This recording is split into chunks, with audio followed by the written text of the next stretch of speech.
ভাইরা আমার, এই চুক্তি স্বাক্ষরিত হয়ে রাসূল যখন 1400 সাহাবী নিয়ে মদিনায় রওনা হলেন, আল্লাহ রাব্বুল আলামিন কোরআনের আয়াত নাজিল করে জানিয়ে দিলেন, ইন্না ফাতাহনা লাকা ফাতাহাম মুবিনা।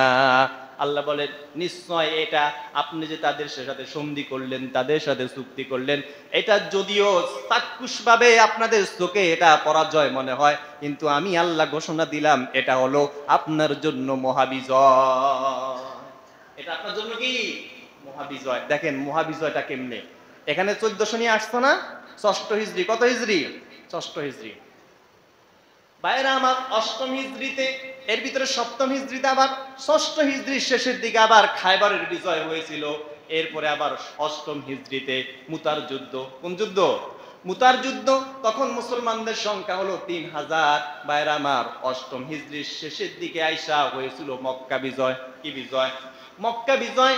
মক্কা বিজয় যখন রাসূল সাল্লাল্লাহু আলাইহি ওয়াসাল্লাম 6 হিজরিতে মাত্র 1400 জন নিয়ে এসেছিলেন, কাফেরদের সাথে সন্ধি করে রাসূল চলে গিয়েছিলেন, আল্লাহ বলছেন এটা আপনার জন্য মহাবিজয়। মাত্র 2 বছর পরে মুসলমানদের সংখ্যা হয়েছিল প্রায় 10,000। কয় হাজার? 10,000 সাহাবী নিয়ে রাসূল সাল্লাল্লাহু আলাইহি ওয়াসাল্লাম মক্কায় প্রবেশ করলেন। এই সাহাবীদের বিশাল বহর দেখে মক্কার কোনো কাফের যুদ্ধ করবে এরকম চিন্তা, এরকম সাহস করার ক্ষমতা তাদের ছিল না। ভাইরা আমার, বিনা যুদ্ধে রাসূল মক্কায় প্রবেশ করলেন। মক্কায় প্রবেশ করে রাসূল বাইতুল্লাহর ভিতরে ঢুকলেন। বাইতুল্লাহর ভিতরে ঢুকলেন, সমস্ত সাহাবীরা বাইতুল্লাহর চতুর্পাশে দাঁড়িয়ে আছে। রাসূল তাওয়াফ করলেন। তাওয়াফ করে রাসূল মক্কার ভিতরে ঢুকলেন। রাসূলের হাতে একটা ধনুক ছিল। ধনুক দিয়ে মক্কার ভিতরে 360টা মূর্তি ছিল। একটা একটা করে মূর্তি রাসূল অপসারণ করে রাসূল ঘোষণা দিলেন, কুল জাআল হক ওয়া যাহাকাল বাতিল ইন্নাল বাতিলা কানা যাহুকা। আল্লাহ রাসূল বলেন, আজ সত্য এসে গিয়েছে, মিথ্যা দূরীভূত হয়েছে। ইন্নাল বাতিলা কানা যাহুকা, কারণ মিথ্যা তার দোষের কারণেই সে বিতাড়িত হবে। সত্য এসে গিয়েছে, মিথ্যা দূরীভূত হয়ে গিয়েছে। আর মিথ্যা তো দূরীভূত হওয়ারই কথা, কারণ মিথ্যার অবস্থান পৃথিবীতে বেশি দিন থাকে না। সত্যের বিজয়ে কিন্তু একদিন হয়। সত্যের বিজয় কি একদিন হবে। যেই মূর্তি পূজা মক্কার ভিতরে, কাবা ঘরের ভিতরে 60টি মূর্তি ছিল, রাসূল সাল্লাল্লাহু আলাইহি সাল্লাম 360টি মূর্তি বাংলেন। আজ আর কেউ ডাক দিয়ে বলে না, বেটা মূর্তির গায়ে হাত দিয়েছো কেন? হাজার এই কথা বলার দুঃসাহস কেউ করে না। সর্বশেষ রাসূল ভাষণ দিলেন। তাওয়াফের কাজ শেষ করে, হজের কাজ সম্পূর্ণ করে রাসূল ভাষণ দিলেন। ভাষণ দিয়ে বললেন, মক্কার নেতৃবৃন্দ যারা আছেন, আমার সম্পর্কে আপনাদের ধারণা কি? আমি আপনাদের প্রতিশোধ নিব? না না, আমি প্রতিশোধ নিব না। আমি সেই ইউসুফ আলাইহিস সালাতু ওয়াস সালামের সাথে তার ভাইয়েরা যেরকম আচরণ করেছিল, একইভাবে মক্কা লোকেরা আপনারাও কিন্তু আমার সাথে একই আচরণ করেছিলেন। ইউসুফ আলাইহিস সালাতু ওয়াস সালামের ভাইয়েরা যেভাবে তাকে দেশ থেকে বের করে দিয়েছিল, দেশ থেকে দেশান্তরিত করেছিল, আপনারা একইভাবে আমাকেও দেশ থেকে দেশান্তরিত করেছিলেন। ইউসুফ আলাইহিস সালাতু ওয়াস সালাম যখন ক্ষমতা পেলেন, মিশরের অর্থমন্ত্রী যখন হলেন, অর্থমন্ত্রী হয়েও কিন্তু তিনি কিন্তু তার ভাইদের প্রতিশোধ নেন নাই। আজকে আমি মক্কার ক্ষমতা পাওয়ার পরও আমি কোনো প্রতিশোধ নিব না। আমি আপনাদেরকে সাধারণ ক্ষমা ঘোষণা করলাম। ভাইরা আমার, মক্কা বিজয় হয়ে গিয়েছিল। মুসলমানদের সংখ্যা 10,000। কয় হাজার? 10,000। এই মুসলমানদের এই বিজয় দেখে তখন কিছু ওই জায়গার কিছু মুসলমান নতুন করে ইসলাম গ্রহণ করেছে। কি করেছে? চিন্তা করছে যে এখন তো আমাদের সুযোগ বালা না, আমাদের তো এখন আর মুসলমানদের সাথে আমরা টিকতে থাকতে পারবো না, সুতরাং মুসলমানদের সাথে লিয়াজু ভিত্তিক করে চলাটাই কি আমাদের জন্য উত্তম। এই চিন্তা করে তাৎক্ষণিকভাবে 2000 মুসলমান কি করছে? 2000 কাফের এরা নতুন করে ইসলাম গ্রহণ করেছে। তখন মোট হয়েছে কত হাজার? 12,000। 12,000 হয়েছে। মক্কা বিজয়ের পরে এই 2000 নতুন করে ঢুকছে মুসলমানদের সাথে। এদের ইমানের ভিতরে কিন্তু কিছু মুনাফিকতা ছিল। এরা কিন্তু বিজয় দেখে কি করছে? যে এখন তো তারা ক্ষমতায় আছে, এখন তো তাদের সাথে আমরা কি পারবো না, সুতরাং তাদের সাথে লেয়াজু ভিত্তিক করে চলাটাই কি আমাদের উত্তম। এইটা চিন্তা করে এই 2000 যখন ঢুকছে, তখন মুসলমানদের সংখ্যা 12,000। মক্কা রদুরে একটা গোত্র ছিল, নাম হলো হাওয়াজেন। নাম কি? হাওয়াজিনের গোত্রের লোকরা চিন্তা করলো, কিরে এই মুহাম্মদ মক্কা থেকে বিতাড়িত হয়ে গিয়েছিল, মাত্র কয়েক বছর ব্যবধানে এত বিশাল বড় সৈন্যবাহিনী নিয়ে বিনা যুদ্ধে মক্কা বিজয় করে ফেলেছিল, আর আমরা যদি এই মুহাম্মদকে এখন এখানে না থামাইয়া দেই তাহলে তো সে আমাদের গোত্র সহ পুরা মক্কা, পুরা শাম দেশে সে কি করবে, নিজের হস্তক্ষেপ করে ফেলবে। সুতরাং এই মুহাম্মদকে এখানে থামানো দরকার। হাওয়াজিন গোত্র তাদের অঙ্গ সংগঠন সহ প্রায় 30,000, কত হাজার, 30,000 এক বিশাল বড় সেনাবাহিনী নিয়ে মক্কায় আক্রমণ করবে। সান রাসূল ছিলেন মদিনায়, এতদিন আক্রমণ হইতো কোথায়, মদিনায়, আর এখন রাসূল মক্কায়, আক্রমণ কোথায়? ইসলামের কাজ আপনি যেখানেই করতে যাবেন সেখানেই কি বাধা। এটা যদি আপনি গিয়া যে বিন্দেশেও করেন, বিন্দেশেরও আপনি কি বাধা সম্মুখীন হবেন। বাইরে আমার 30,000 সেনাবাহিনী নিয়ে হাওয়াজিন গোত্রের লোকেরা রাসূলের বিরুদ্ধে জিহাদ করবে, যুদ্ধ করবে। এইদিকে মুসলমানদের সংখ্যা হলো মাত্র 12,000, আগের 10,000, নতুন যারা আসছে নতুন 2,000, এই মোট 12,000। এখন আগের যে 10,000 ছিল এরা বিভিন্ন যুদ্ধে অংশগ্রহণ করেছে, তাদের একটা ধারণা হলো যে আগে তো আমরা সংখ্যায় কম ছিলাম, আর এখন যে তাৎক্ষণিকভাবে আমাদের সাথে আরো 2,000 কি হয়েছে, অ্যাড হয়েছে, অন্তত সংখ্যার দিকের কারণে আমাদের পরাজয় হবে না। ভাইয়ের আমার মুতার যুদ্ধে মুসলমানদের সংখ্যা ছিল 3,000, কাফেরদের সংখ্যা ছিল 2 লক্ষ। কত? 2 লক্ষ কাফেরের বিরুদ্ধে জিহাদ করে মাত্র 3,000 সেখানে মুতার প্রান্তরে ভাইয়েরা আমার বিজয় এনেছিল মুসলমানেরা। সংখ্যা দিকের কারণে কখনো মুসলমানদের বিজয় হয় নাই, আল্লাহর সাহায্যের মাধ্যমে শুধু বিজয় এসেছে। কিছু কিছু মুসলমানদের ধারণা ছিল আমরা তো সংখ্যায় বেশি, আগে ছিলাম 10,000, নতুন অ্যাড হয়েছে 2,000, 12,000, আজকে অন্তত আমরা হারবো না, আমরা অবশ্যই জিতবো। ভাইয়েরা আমার এই 10,000, 12,000 সাহাবী নিয়ে রাসূল সাল্লাল্লাহু আলাইহি ওয়াসাল্লাম চলে গেলেন কাফেরদের বিরুদ্ধে জিহাদ করার জন্য। যে জায়গায় যুদ্ধ হয়েছে ওই জায়গাটার নাম হলো হুনাইন। ওই যুদ্ধের নাম কি? হুনাইন।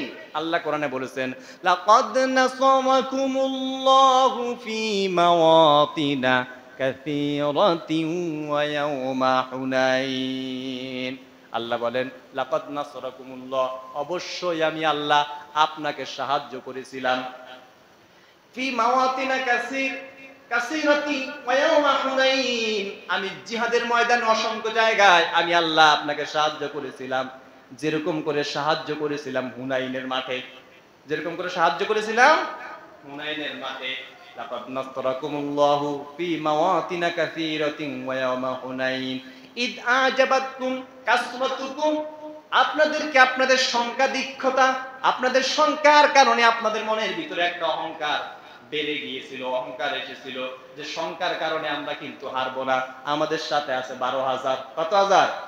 ইদ আজাবাতকুম কাসরাতুকুম ফালাম তুগনি আনকুম শাইআন ওয়াদাকাত আলাইকুমুল আরদু বিমা রাহাবাত সুম্মা ওয়াল্লাইতুম মুদবিরিন।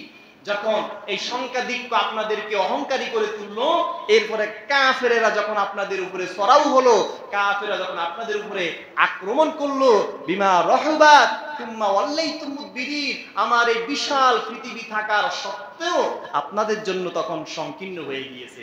এই পৃথিবীটা আপনাদের জন্য কি হয়ে গিয়েছিল? সংকীর্ণ হয়ে গিয়েছিল।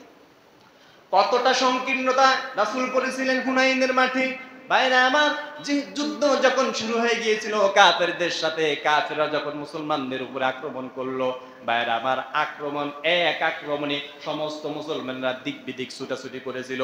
কারণ মুসলমানদের একটা ভুল ছিল যে তারা অহংকার করেছিল। কি করেছিল?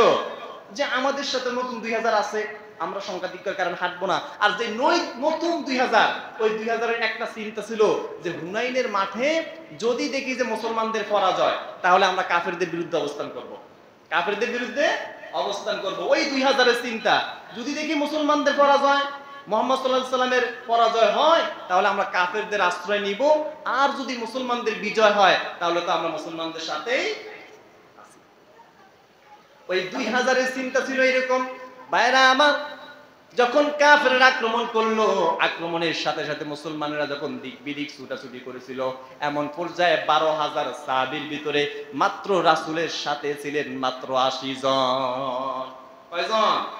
80 জন। চিন্তা করেন, কোথায় 12,000 আর এখন আছে কোথায় 80 জন। 80 জন সাহাবী রাসূলের পাশে ছিলেন, তার ভিতরে রাসূলের চাচা ছিলেন আব্বাস একজন। আব্বাস একজন।